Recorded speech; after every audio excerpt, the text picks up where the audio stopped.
Hello and welcome to Impactability, the Nonprofit Leaders Podcast. This is a show that explores the landscape of the nonprofit organization, big and small, offers some incredibly helpful information and resources, and gives nonprofits a place to share ideas and get advice.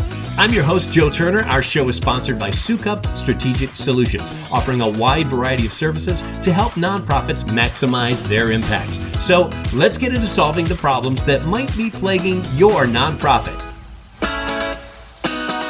Having a strong board in place is imperative to the success of any nonprofit. The balance of leadership, community relations, even their public persona can help motivate people to support your nonprofit with their time, talent, and treasures. But how do you recruit board members? How do you train them? And if there's a problem, how do you move on to a new candidate? Well, helping us to sort out this important topic is JAIMIE Ross. JAIMIE is the president and CEO of the Florida Housing Coalition. It's a statewide nonprofit providing training and technical assistance on all things affordable housing, from ending homelessness to first-time ownership. She's been the CEO there since January of 2015. JAIMIE's work includes all forms of legislative and administrative advocacy and education related to the planning and financing of affordable housing. From her office in Tallahassee, Florida, JAIMIE, welcome to Impactability. Thank you so much, Joe. I'm really happy to be here with you. Let's start with the most basic question. What is the role of a nonprofit board? The board sets the policy for the organization. Basically, it's the direction that the executive director, or whatever you call the executive director, like I'm called the CEO in my organization, but I'm the executive director. How can you build and maintain an effective nonprofit board? And the key word there, of course, is effective. Yeah, and it's really important right from the get-go, how you recruit board members. And we recommend that you have an application that you use. People want to be on your board. You want to know why. Why do you want to be on the board of this organization? Or maybe it's a nascent organization and you're just starting up. This is what the idea is for this organization, and we're looking to recruit board members. And so you have an application that you use for board members from the very beginning. And you need to know what it is that you need from your board. I'll give you for instance, my organization is very mature, but when it first started in the 80s, there was hardly any staff, right? That's how most nonprofits get started. There might be one staff person, maybe two. So when the board was built for the Florida Housing Coalition, board members were recruited based on their expertise, because the board basically served as additional staff for the organization.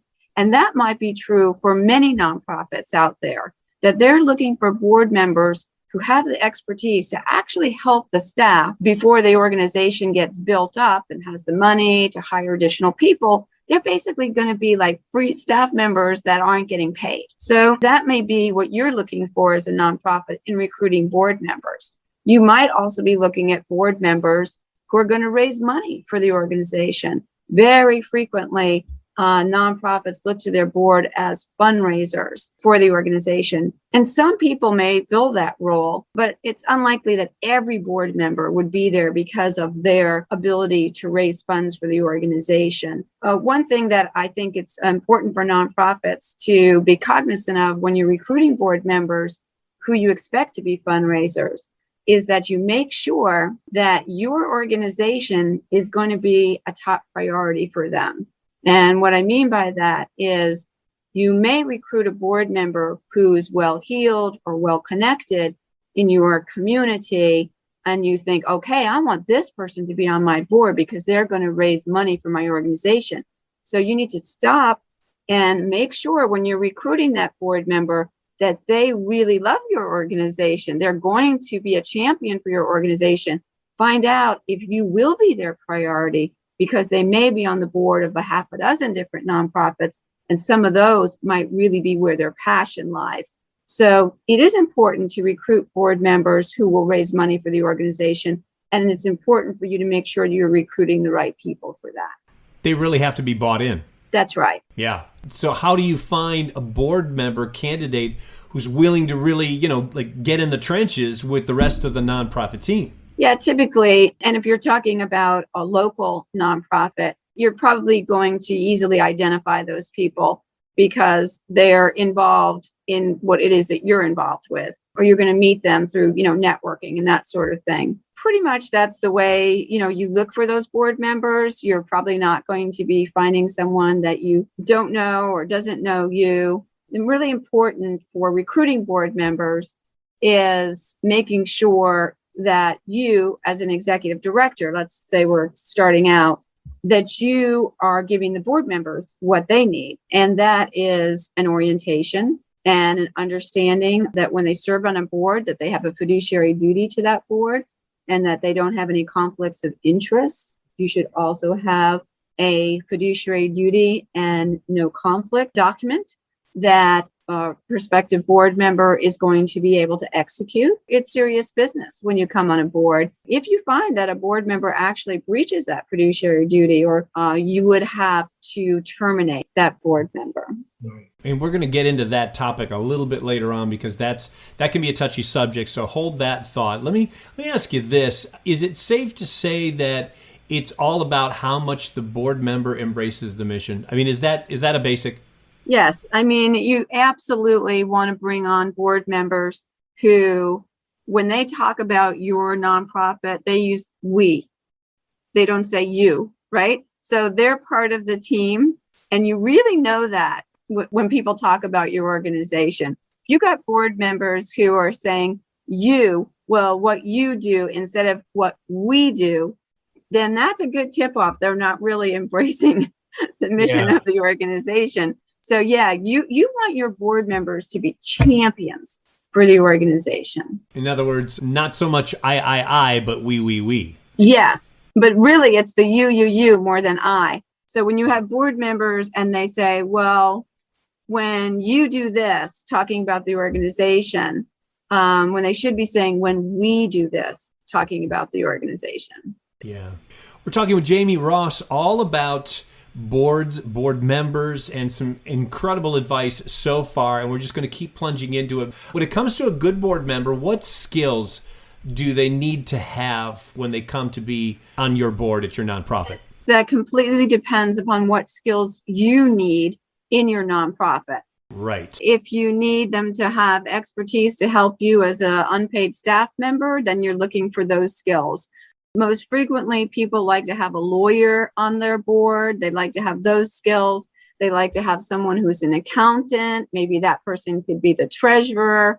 So you're looking for the skills that you want on your board. I think sometimes, by the way, people make a mistake on the lawyer part. Lawyers are all specialists. And so if it's a real estate lawyer that you need on the board, then you should get a real estate lawyer on the board and not a criminal lawyer on the board, right? So it is very important to keep in mind that they have the actual expertise that you're looking for. Yeah, great point. What are the responsibilities of the executive director to the board and vice versa? Yeah, that's really important. In order to have a strong board, you need, as an executive director, as staff, you have responsibilities to them that are going to enable them to be a strong board. Starting off with the orientation, making sure that you have really well-run board meetings. And when I say well-run, they should have their board packet, the information that they are going to need for their board meeting well in advance. They should never be given their information when they show up to a board meeting and expected to read it there. They should have that well in advance. The agenda should be tight. You should start on time, finish on time. These are volunteers. You need to respect the time that they're giving to you and making sure that you are prepared and organized and treating them as the professionals that they are, and making sure that they're well informed about the organization.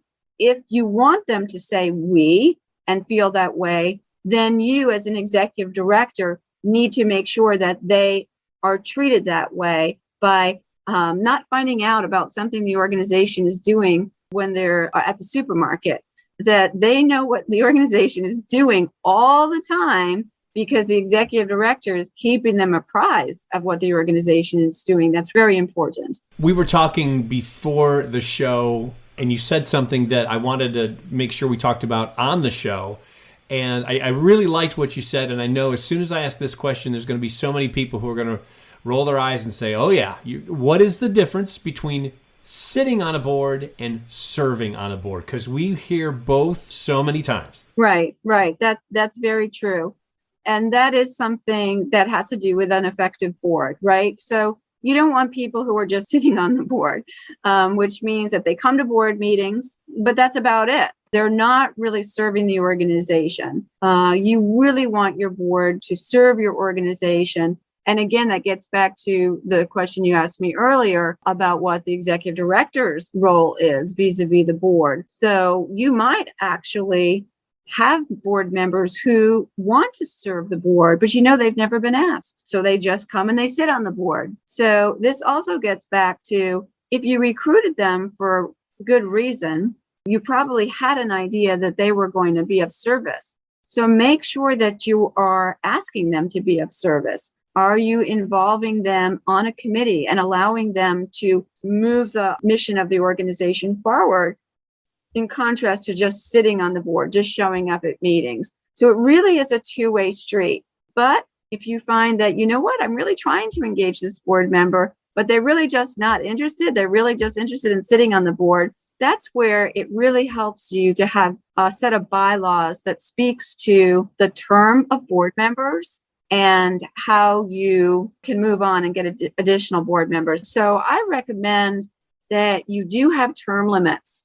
People will say, but I've got this really good board member and I don't want to lose that board member, but they can always come right back onto the board. Also, I would recommend that if board members miss meetings, that you have some mechanism for terminating the board member because they're missing meetings. It's not to say that you're punishing the board member. If they're having issues, it's not the right time for them to serve on the board, then they can be off of the board and then, again, come right back on when the time is right for them. But the organization can really struggle if you have a board member who isn't able to make meetings and you don't have a mechanism for taking them off the board during that period. We're going to stop here and take a short break. When we come back, our conversation is going to take a very serious turn to a difficult topic. And we alluded to it earlier. We're going to get into it right after this short break. You're listening to Impactability, the Nonprofit Leaders Podcast. I'm Joe Turner. Stay with us. Sometimes you wish there were more hours in the day. With everything on your plate, it's hard to determine which projects get done today and which gets put off until whenever you can get to it. There is an easier way. Sukup Strategic Solutions has been serving nonprofits like yours for almost 10 years, and in that time, we've handled all kinds of projects, especially the ones you can't seem to get to: fundraising, marketing, grant writing, communications, and more.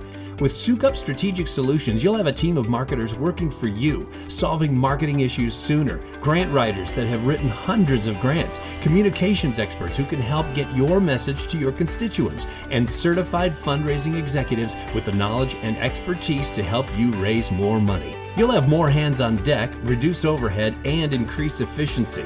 For a free consultation on how we can help lighten the load at your nonprofit, visit our website at sukupstrategicsolutions.com. That's SOUKUP, strategicsolutions.com. Maximize your impact with Sukup Strategic Solutions. Welcome back to Impactability, the Nonprofit Leaders Podcast. I'm your host, Joe Turner. We're speaking with our guest, JAIMIE Ross, about building a strong board, something we all want for our nonprofits. Now, JAIMIE, we're up to the uncomfortable question that I alluded to a moment ago. It's not always a match made in heaven. So how does a nonprofit, for lack of a better term, get rid of a board member? If an organization is finding that it's having a problem in this regard, the person isn't breaching their fiduciary duty or they haven't had a conflict of interest. It's really just that they're sitting and not serving. Probably the board chair is going to know that just as well as the executive director, maybe even more, and would probably just call for the bylaws committee, an ad hoc committee to work on bringing recommendations back to the board for amending the bylaws to address term limits, required number of meetings not to be missed in a row, that kind of thing. So it really is just a matter of amending your bylaws. It shouldn't really be very difficult. So it's probably a good idea to set the rules first so that anyone coming to the board knows exactly what they're in for and what is expected of them. I think you're exactly right. It's best to do that up front. But if you haven't, it's not that difficult to amend your bylaws. Mhm. But it really is, as you say, doing all that stuff, having that stuff in place up front would be the best practice for sure. So now I've found the perfect board member, and we're excited about having her on our board. Is there specific training for board members? Absolutely. First of all, of course, you want to do your own orientation to your organization. That would be the history of the organization, why you're doing what you're doing, what the need is, what your plans are. So you definitely want to have an orientation for your board members, especially, when you're starting out. But yes, there are trainings for board members. And I know why it's also a good idea is because folks tend to listen more to experts from out of town than they do, let's say, to the people in their own organization. So it might be that you have an executive director that could do the board training really well by herself or himself. But when you bring an expert in, somebody, not from the organization to do that board training, it tends to be well received or, received better than if it's coming from the executive director herself. This has been some outstanding information. I cannot thank you enough for being with us today. I have to ask, you've been on the board of the Florida Housing Coalition for a long time. What is it about being on a board for you, and why have you done it for so long? I love this organization. I love being a part of building the capacity for the Florida Housing Coalition. And it really gets back to what you asked earlier about the passion for the mission of the organization. My day job was with 1,000 Friends of Florida. I love my work. My passion was for the Florida Housing Coalition. Let's put it this way. It is obvious because this has been some excellent information. And on top of that, I just like that you definitely are speaking from a knowledge base, but also it's obvious that you're speaking from the heart as well because you care about your nonprofit. You've poured so much of your sweat equity into it. And I like that you're encouraging our listeners to work with their boards more and really get everybody on the same page and on the same team and really just do what they can for their nonprofit. Yep. That's what it's all about. Hey, Jaimie, thank you again so much for being our guest here on Impactability. We're definitely going to call you back because there's a lot more that we didn't have a chance to discuss today. Extremely helpful conversation. Hopefully, our listeners are going to be able to improve their board with some of the information you've shared with us today. So, Jaimie, thank you so much for your time and continued best of luck in your position there at Florida Housing Coalition. Thank you, Joe. It's been my absolute pleasure. Excellent. Time now for Coach's Corner. This is where we take your questions and we ask them of one of our impact coaches, and they'll give you the best answers they have, but the only catch is they have 5 minutes or less to do it in. So if the 5-minute bell sounds, you got to stop. And I'm talking to Cheryl Sukup right now. She's the president of Sukup Strategic Solutions. She is our coach today. And Cheryl, this one, I know you've probably heard this question a million times. So good luck with this. You only get 5 minutes, remember. Now the question is, I know we need to recruit new board members, but how do I go about finding the right board members? Now, Cheryl, you've got 5 minutes to answer the question, and your 5 minutes starts right now. Thanks for the question. And you make this seem like a game show, so it's kind of fun. So I'm up to the challenge, board member recruitment. One of the things I hear so much is that people say to me, we need a fundraiser on the board. We're going to recruit a fundraiser.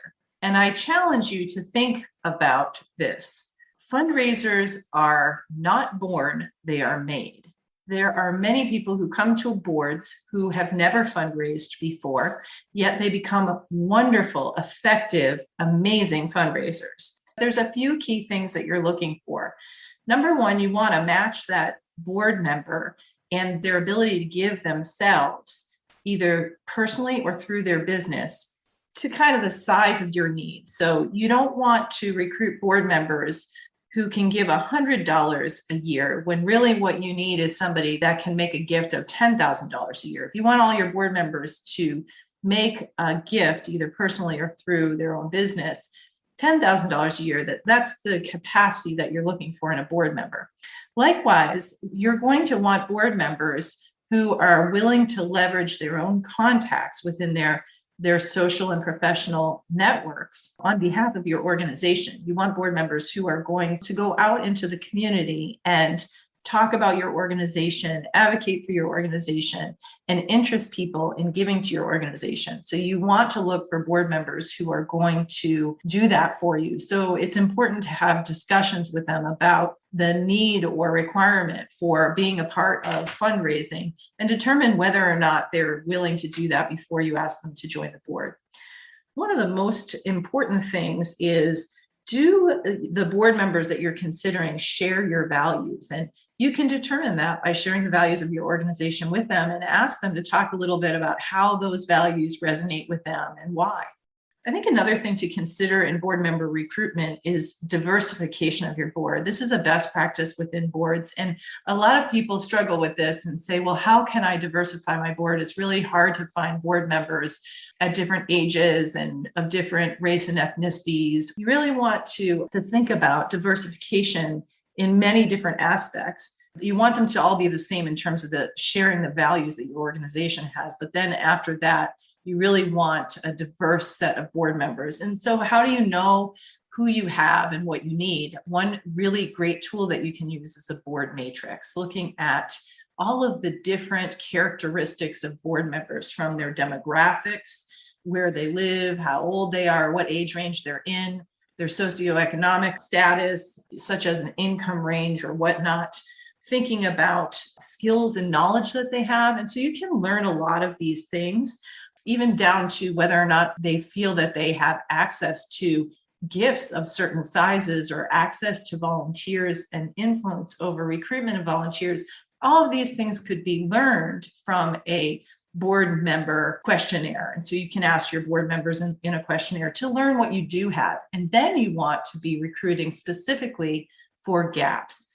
So how do you know what you really need? Well, some of that comes from strategic planning, and some of it is just qualifications that every board needs. So every board really needs to have expertise in reading financial statements and performing the fiduciary duties of a board of directors. So you really need to have people who have that expertise no matter what. So that's just one example of many.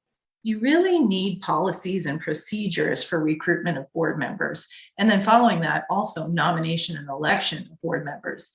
If it's not really specifically defined in your bylaws, it's really important to have a policy and some procedures that guide this process.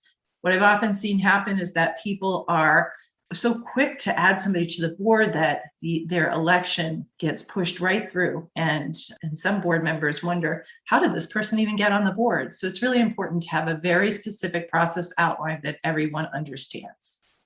So that's it, Joe. That's a quick down and dirty, and there's more information on the Impactability website at impactability.net.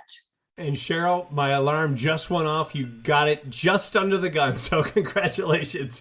Thank you, Joe. You make it hard to get it all in within 5 minutes on such a topic that is so important to nonprofits, but it's a fun way to do this. Thank you.